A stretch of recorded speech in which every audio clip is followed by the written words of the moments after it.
Hi అండి, అందరికీ నమస్కారం అండి. ఫ్రెండ్స్, మనకి ఇప్పుడిప్పుడే పెన్షనర్లకు సంబంధించి మరొక ముఖ్యమైన అప్డేట్ అయితే రావడం జరిగిందండి. అది కూడా జూలై నెల పెన్షన్లకు సంబంధించి ముఖ్య ప్రకటన అంటూ ఇప్పుడే మనకు ఒక అప్డేట్ అయితే రావడం జరిగిందండి.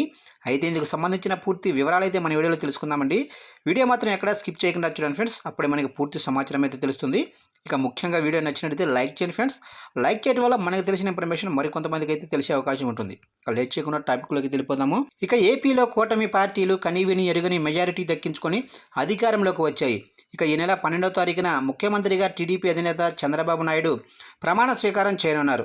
దీనిని గ్రాండ్గా చేసేందుకు ఏర్పాట్లు చేస్తున్నారు. ఇదొక అద్భుతమైన ఘట్టం, అనిర్వచనీయ అనుభూతి కూడా. అయితే ఆ వెంటనే 18 రోజుల్లోనే చంద్రబాబు సర్కారుకు ప్రధాన సవాలు ఎదుర్కానుంది. జూలై 1వ తారీఖున ఈ సవాలు ఆర్థిక రూపంలో కదిలించనుంది. ఇది మామూలు విషయం కాదు, ఏదో మాటకు చెప్పే సవాలు కూడా కాదు. అత్యంత కీలకమైన సవాలు, పైగా చంద్రబాబు ఇమేజ్కి సంబంధించిన సవాలు కూడా. ఇక ఎన్నికల ప్రచారంలో చంద్రబాబు పదే పదే చెప్పిన హామీ, ఇప్పటి వరకు ఇస్తున్న సామాజిక పెన్షన్ను 4,000 వరకు పెంచుతామని, అంతేకాదు రాష్ట్రంలో ఏప్రిల్ మాసం నుంచి కూడా 1,000 రూపాయల చొప్పున పెంచి ఇస్తామని కూడా చంద్రబాబు తెలిపారు. ఆయనే వీటిని లెక్కగట్టి ఒక్కొక్కరికి 3,000 చొప్పున అదనంగా కల్పిస్తామన్నారు.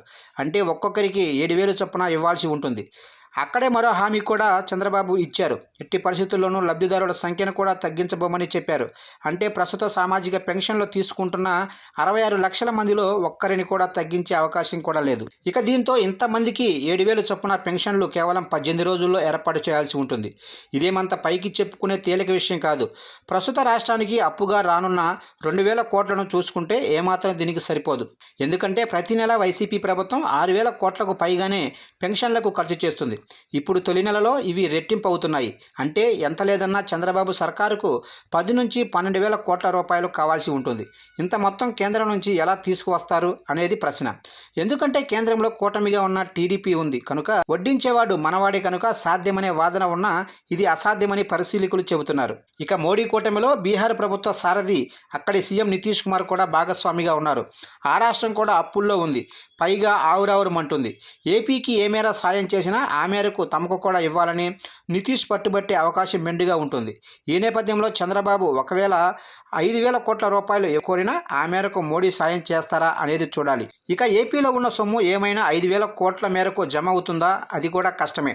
ఎలా చూసుకున్నా జూలై 1 నాటికి 10 నుంచి 12,000 కోట్లను కూడగట్టి పెన్షన్ల రూపంలో ఇవ్వటం బాబుకు పెను సవాలుగా మారనుందని అంటున్నారు పరిశీలకులు.